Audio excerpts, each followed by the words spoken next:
Welcome to Brand News Podcast. I'm your host, Charlotte Emily, a fashion podcast sharing news behind brands. Each episode, we'll speak to people from within the industry to get a better understanding of their job roles, as well as discussing the latest fashion news. Welcome, Katie. Thank you. Lovely to see you again. So nice to see you. Such an honour to have you on the podcast. Katie, you've got an absolutely crazy CV. With the past 2 years, you've been working for Highsnobiety as an account director.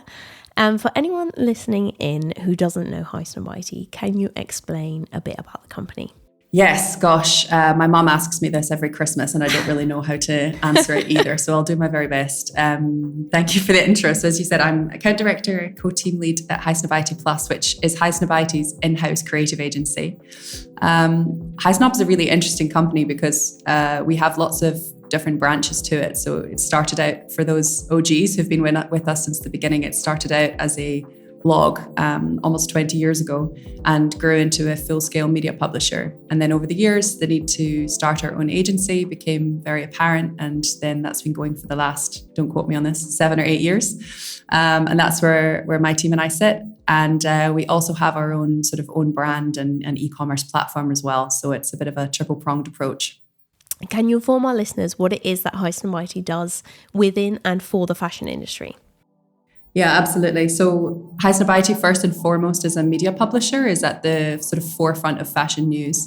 We are an e-commerce website. We are an agency. We are a media publisher. And so with that, we've got our own editorial platform, our social media platforms, which are constantly keeping people informed with the latest in fashion news and beyond, to be honest. It started out as a sort of streetwear, sneakers, luxury, very much a focus on menswear company when David Fisher founded it back in 2005.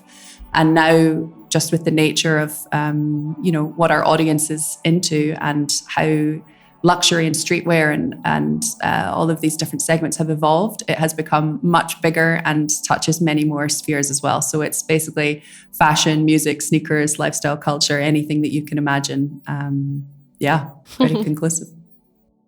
Also, I was wondering, how would you explain to someone that doesn't necessarily work in fashion exactly what does an account director do?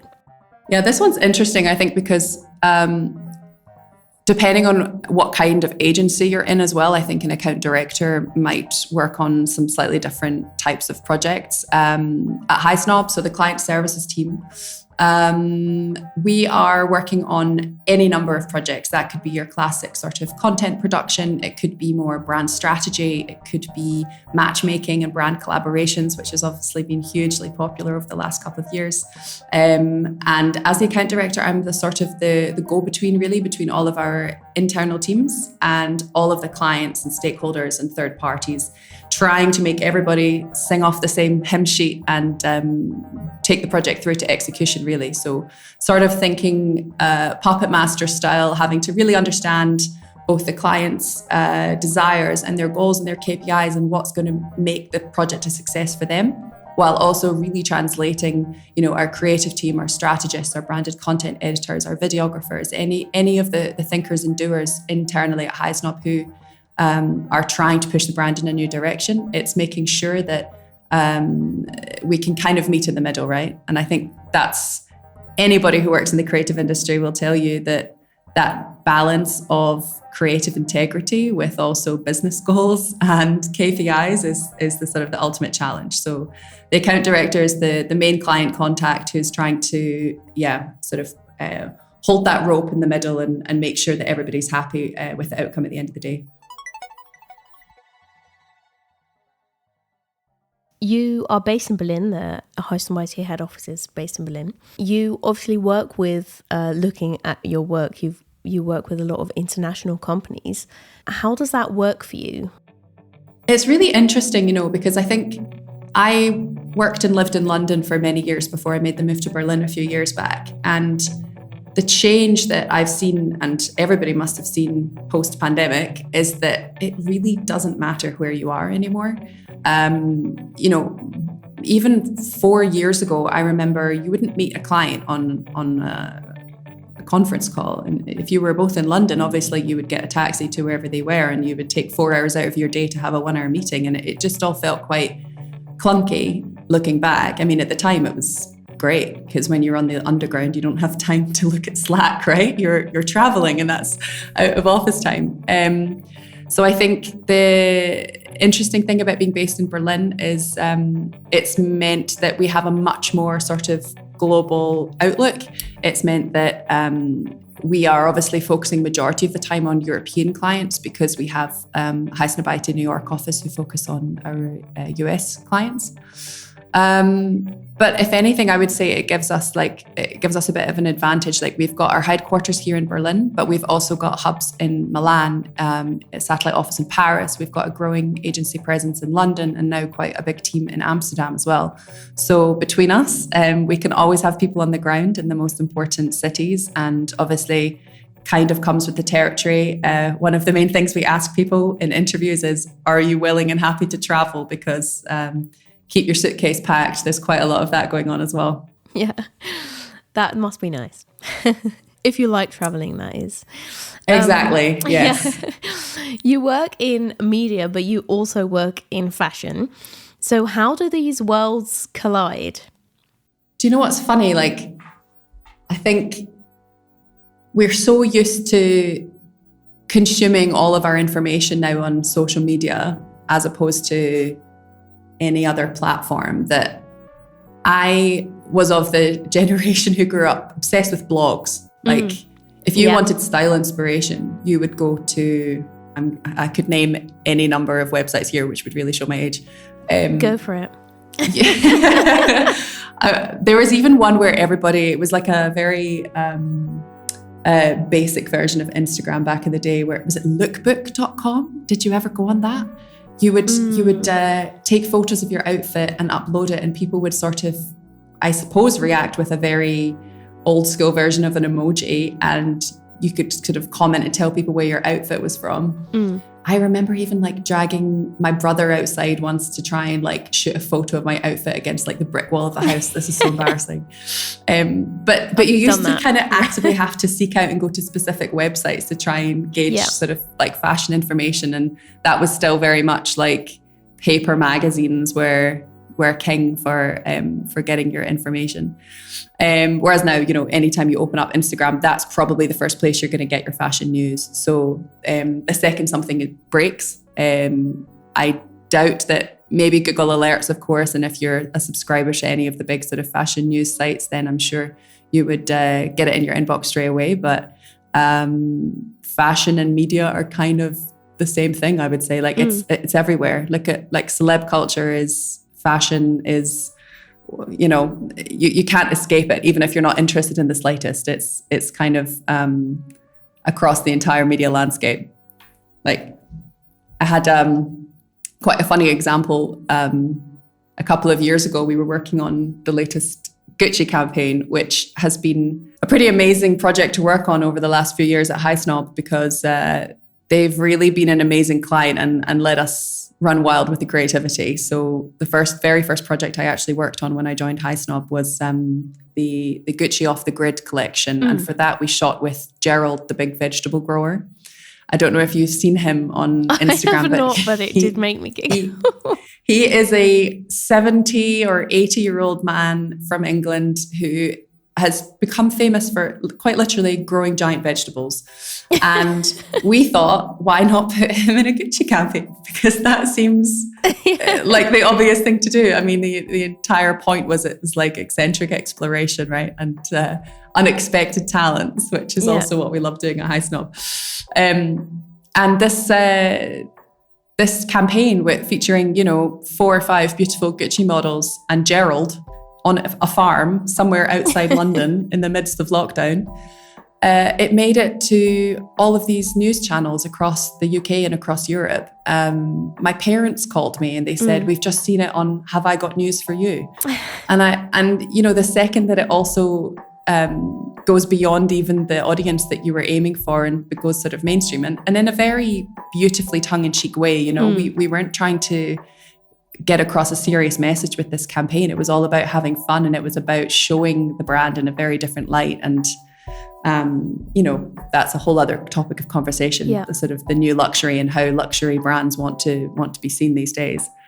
But I just thought the fact that it was in every newspaper, on the television, all of the social media sites, all of the people who we wanted to see it saw it, and then some. That was only built upon when we did the second drop of the North Face collaboration with Francis Bourgeois, the train spotting guy. Yeah. Same thing again. It was like, I have a background in PR, and the days of selling into journalists and desperately trying to get people to talk about your campaigns, it blew my mind when we put Francis Bourgeois as the hero talent in a Gucci campaign, and suddenly all of these channels are calling you, trying to get access to Francis and to understand more about the campaign. So, it just goes to show, I think, if you have the right story, then the product kind of sells itself. Yeah, that's a great story, actually. You've been with Highsnobiety for a bit over 2 years now, right? Almost 3, actually. Oh, almost Time's 3. flying. Oh, time flies, yeah. So what would you say is, besides obviously Gerald's project, what's your favourite project that you've worked on? Oh, okay. It's a hard one because I've had a lot of amazing experiences in these 3 short or fast years, but there is one in particular that sticks out and that I've probably told anybody who will listen. So I'm Scottish. I grew up near Glasgow. Naturally, a big whiskey fan. So when the opportunity came about to work with Ballantines, which is part of the Pernod Ricard group, I was putting my hand up straight away. Yeah. So I was in the Scottish Highlands, picture this, living in a castle for a few days with the amazing Ballantines clients and with our hero talent, who is RZA from the Wu-Tang Clan, standing in the pouring rain, which, as I mentioned, coming from Glasgow, is basically part of my DNA. So I actually also love that, weirdly. Yeah. And I was just watching RZA interact with a field full of reindeer and then holding a golden eagle and then meditating inside the whiskey distillery. And I just thought, my job is so weird. And I love it. Yeah. And, music and Scotland and whiskey, these are my favorite things, and I'm being paid to be here right now. Yeah. So that was a proper sounds like a great moment. memory. And I think, that project has been an absolute labor of love. Like, we've been working on it for over 2 years, and we've just launched 3 different collaborations. One of them was with, all sort of backed by RZA as the sort of the hero protagonist throughout. And the first collaboration we did was with Crosley, who create vinyl record players, and we did a sort of a music collab. The second one was with Neighborhood, the sort of famous Japanese streetwear brand. And the latest one that we've just dropped, we actually have made a whiskey flavored sriracha sauce with Flying Goose, which was so much fun. And I can finally stand spice after testing so many samples to get that product out the door. So look out for it on a shelf near you. Yeah. Oh, that's so good. Nice. You mentioned earlier that you didn't study fashion, so you studied PR. How did you get into Highsnob and decide like that was the way that you wanted to go? Actually, I didn't study PR. I studied business. Oh, sorry. I did a management degree at the business school in St Andrews. And it was kind of a happy accident. I mean, I spent my entire sort of youth just listening to other people's careers advice, which back when I was in high school was awful. You answered a couple of questions on a computer and it told you should be a gardener or something. Like, it was like, you like the outdoors, great, here's a trowel. And it didn't really push you to think beyond some of the more traditional career opportunities. There was lawyer, doctor, business person, whatever that means. So I studied business for lack of really knowing where that would take me. And it became quite apparent when I was at university that, economics and marketing, advertising, sustainable development, interesting. Everybody, if you either like studying or you don't, but I realized I got so much more energy and was so much more passionate about the things I was doing on the side, which were like, we ran the UK's largest charity fashion show, and I was sort of leading a team of like 35 people to deliver this fashion show for 2,500 attendees. And our launch party was a music festival where we had, actual chart-topping artists come to the university and take part. So, that was what I poured all of my free time into. And it just got me thinking, by the time I was leaving in sort of 3rd and 4th year, I don't want to apply for a management consulting grad scheme. I really want to work in the creative industries. And I think a constant problem in my own life and the way that I think about my abilities and my sort of future career is I always thought, well, I'm not creative, but I like to be around creative people and I would like to work in the business side of the creative industries, whatever that means. And yeah, that was sort of my guiding light, I suppose. And I scrapped the consulting or financial route. Whether or not that was a good idea, let's see. But I just wanted to dive into agency world, and to be honest, didn't really have a clue what the difference was between PR or marketing or advertising in terms of day-to-day work, because as much as I think the careers advice at university was better than in high school, it's still not particularly realistic, right? Like you don't know what you're going to be doing. So I fell into my first job, which was working for Frank PR, which is quite a famous PR agency headquartered in London, and worked there for the first couple of years, which was pretty fascinating. I mean, like events and PR, and really majority of the time, like small budget and small timelines. Like we would get briefs and we would have to turn them around in hours or days or weeks kind of maximum. That did change over time, but just that sort of adrenaline rush you get from working in that end of the Marcom spectrum and really having to be super reactive. Like in some ways it fitted me really well. And in others I was like, I want to get my teeth stuck into something a little bit chunkier. Yeah. Which is why in the next step I then moved to a brand design sort of brand advertising agency, a boutique company called Venture 3.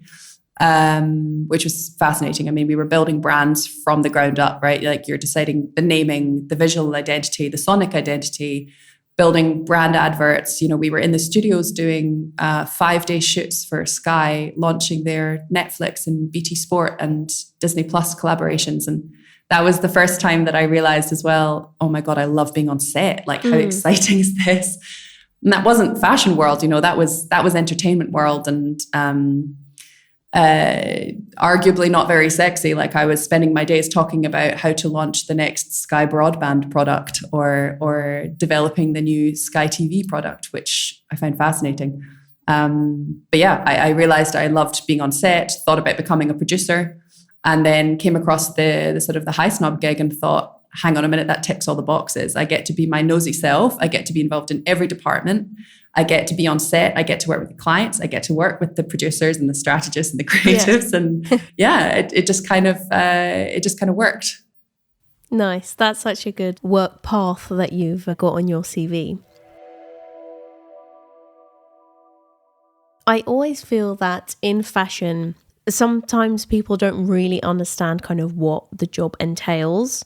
Do you also feel that you well, you mentioned that your mum doesn't understand like kind of what it is that you do, but in general, do you also feel like there are some misconceptions within your job that maybe an outsider wouldn't see and is particular to what you do? Yeah, I mean, I think everybody's aware of the sort of stereotypes of the fashion world, right? I was even asking my friends this out of interest before talking to you today. I was like, what do you think of when you think jobs in fashion or people who work in fashion? I even asked ChatGPT. I was intrigued. And what did ChatGPT say? You can use it. I mean, it was interesting. It wasn't exactly groundbreaking, but it's the same responses, right? It's like, oh, people are pretentious, or the one that I hate is it's like, people think that it's a bit airy-fairy and it's not very intellectual, which I just think is ridiculous. Like for a whatever $1 trillion business, and it is big business, you know. Absolutely. Like that's the amount of creativity involved to make a business that works in the fashion world, I think is absolutely fascinating. Yeah. And this is something that, do you know what? I was actually reading this book this year called Creative Confidence, and it's by the guys who founded the IDEO design school. And their entire premise, it really resonated with me in what I said earlier about not thinking of myself as a creative person. Yeah. their whole premise is like design thinking can and should come from anywhere. And actually creativity doesn't have to be music making or art or macrame. It can be, wow, you did that timeline in a way that nobody had ever thought about before. Or, that scope of work, that was put together in like a very entrepreneurial way. Or you've attacked a problem from a different side. Or do you know what? You've connected the dots and you've come to a conclusion that nobody else has come to before, which actually, like, that's creative and that's problem solving. And so I think like so much of the job that I do and our team and kind of wider agency, it's like you're constantly problem solving, joining the dots, strategizing, trend setting, predicting, crunching numbers, bringing in the creative part. Like there's so much brain power that goes into these campaigns that people just think are lovely photos to look at. Or, I would like to think that that what we do goes beyond just pretty pictures in a magazine. Like it's the entire ethos at Highsnob is it's story first and product second. Like we're trying to build worlds and we're trying to build communities and we want people to feel really engaged as opposed to just being a sort of a passive consumer. And that's really the difference. So not a fan when people like to be blasé about jobs in the fashion world. I think it doesn't get enough credit. How big are the teams that work on your projects? It really depends. I mean, our agency as a whole, we are about 100 people spread across the globe. We have dedicated, client services people, strategists, creatives, videographers, producers, branded content editors, you name it. And depending on the size of the project, the phase that it's in, the sort of the deliverables, we might have, let's say, a crack team of research and insights and strategists kicking it off, who then hand it over to our creative director, who then hands it on to our sort of producers and our accounts team to execute. But it's a bit of a collaborative effort the whole way through. I would say most of the time there's about four or five core people on any given project. Do you have like a key milestone or experience that shaped the way that your career has gone? Do you know, I was thinking about this and the short answer is no. Like, I don't think there's one thing that happened that pointed me in a direction. I think it's been a series of either small decisions or sideways jumps from different agencies. As I mentioned, I'd gone from sort of consumer comms world into brand, now into kind of content production and media side. And I think I used to worry that meant that I wasn't a specialist and that I was doing a little bit of everything, but that wasn't the right approach.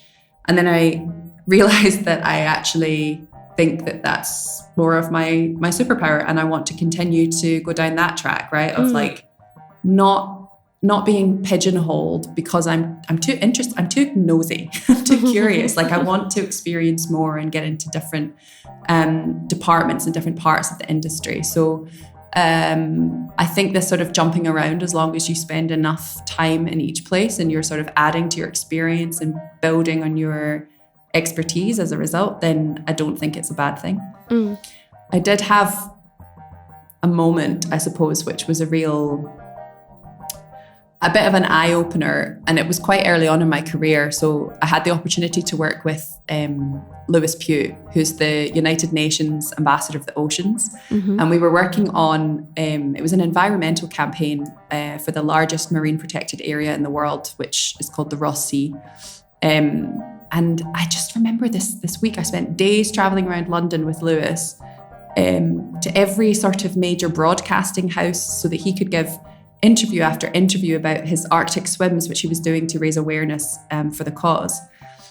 And this is maybe a really cheesy link, but I think it was the first time I realized the value of really compelling storytelling and that there's so many ways to do it. Yeah, like making the link in my head of like, I suppose that's the first time I really acknowledged the power of storytelling. And like, that's the difference, right? When you are sitting at your desk after a day of really trying to push a certain campaign to get people to notice it and having to scream from the rooftops and not sure if they're going to respond to it, versus like my phone was ringing off the hook from like the heads of the BBC saying, we need Lewis now. Can you bring him to us? And I just thought, like, that's the kind of thing you want to be involved in, you know, when people are chapping at your door, asking you for the news stories. And obviously, I mean, incredible cause. And I've been following everything he's been doing ever since. And yeah, that was a bit of an eye opener. Oh, that's a great story. Thank you for sharing. Every episode, we'll highlight some of fashion's headlines. Normally, we do like a bit of a top 5 of what's like happening in the industry. But today, I wanted to highlight Highsnobiety's outlets and all of the following you have and kind of, just chat about that. Your main Instagram has 5.4 million followers. And other than that, you have 6 other Instagram accounts. Just to name a couple, like the Highsnobiety Sneakers has 1 million followers. Highsnobiety Design has 588k followers. You have a dedicated Highsnobiety Japan with 26k followers. I mean, the following is absolutely massive. How does it feel to work for a company with such a huge following? I mean, I've been following you for ages, years, and I really depend on Highsnobiety, or I have depended on Highsnobiety to get my fashion news. How does that feel for you being behind the scenes? That's an interesting question. It's actually, I would say it's quite reassuring, right? Because I mentioned at the beginning, we have a few different strands to our business. We've got our own brand, and we've got the agency, and we've got the media publisher. And the nicest conversations that we have with clients or potential clients are when they say, we saw what you did for your brand, your flagships. We have these weeks where we take over whole cities and we do collaborations and we do events and we do, talent moments. And I think we practice what we preach, essentially. And that's also reflected in the fact that we've got these different Instagram verticals. Like we don't want to chuck everything on the same channel because different channels speak to different members of our community. And curation really is king there. Like I think if you go on our Instagram main channel, you'll get a real mix of everything. And naturally, that's where our highest following is, because it's people like the variety and they want to see a bit of everything. There's some own content, there's some fashion news, there's some sponsored content. It's a combination of all of those. And then if you go on something like Highsnob Sneakers, obviously you've got a little bit more of a niche there, and you know what you're going to get, and it's a little bit more targeted. So I think having, like I said, practicing what you preach and being able to speak to the right audience with the right channels when you want is the real benefit here.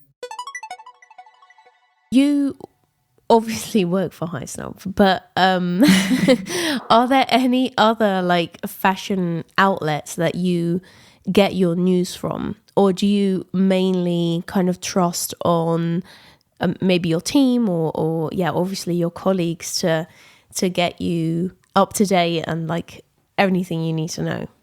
I mean, as well as obviously the sort of breaking news that comes through, we've got our team of editors who are at the forefront of bringing that to the Highsnob platforms. You should see our internal Slack channels. I mean, constant debate about any articles that are published on other fashion news websites, and there's always a POV to be shared from across the business. So to be honest, I mean, our internal channels to me are about as entertaining as any of the other publishers. Yeah.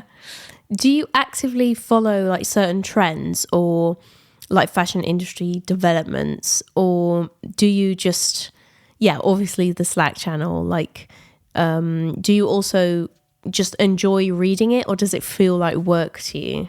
To be honest, I don't actively seek out news on the fashion industry because we are so surrounded by it in the conversations we're having every day. Maybe this is really bad to admit, but like, I don't feel like I need to know much more than that's awful. Oh God, scrap that. No, I'm joking. But it's true. I think like, if I look at briefs that we were working on even 3 months ago, the types of projects have already changed. Like we've noticed in our company over the last 6 months, maybe 9 months, maybe slightly longer, that events are back with a vengeance. Yeah, everybody absolutely wants IRL. Everybody wants to have some kind of curated talent presence on the ground, some type of physical experience instead of just like a digital presence. And so the trends sort of naturally come through in our strategizing and in our responses and in what we even witness with our own community. Like I said, with the whole practicing what you preach thing, we have our own extended sort of talent Rolodex who we work with on all of our own projects, and they are really our sort of finger on the pulse point of how fast things are changing. So it comes straight from the horse's mouth. You mentioned actually earlier in this conversation that the campaign on the whiskey, you worked 2 years, right? The fashion industry changes so quickly. Does that ever impact any of the projects that you work on?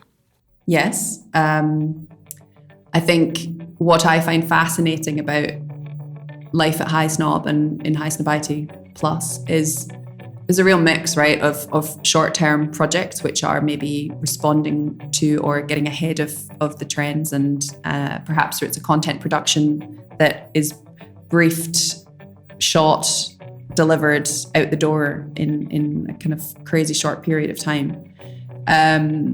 But on the other hand, we are also really well versed in creating long-term brand strategies and sort of partnership recommendations. And the Ballantines one's a perfect example, right? Like, yeah, we've been working on it for 2 years, but you probably add 6 or 9 months worth of discussions in the pre-sales phase and in the sort of onboarding phase. And it's 3 years, I imagine, of work have gone into that.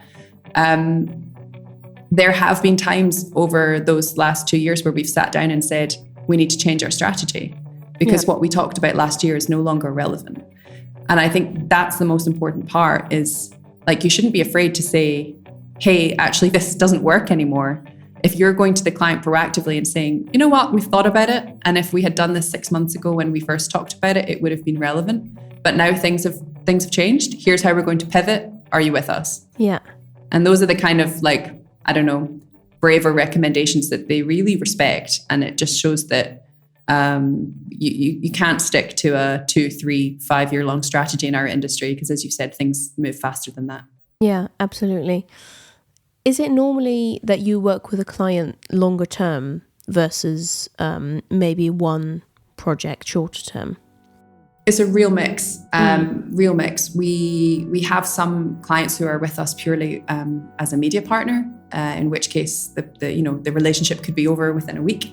We have some clients who perhaps are working on like a series of events or executions. For example, we're working with some big retail names right now where it's let's say a series of events over the course of 4 to 6 months, and that's the booking. And obviously we would love to work with them beyond that, and there are conversations about once we've sort of proven what we can do and move the needle for them, hate that phrase, but move them in the direction that they want to go and really taking them in the right direction, then hopefully there would be a longer term partnership at the end of it.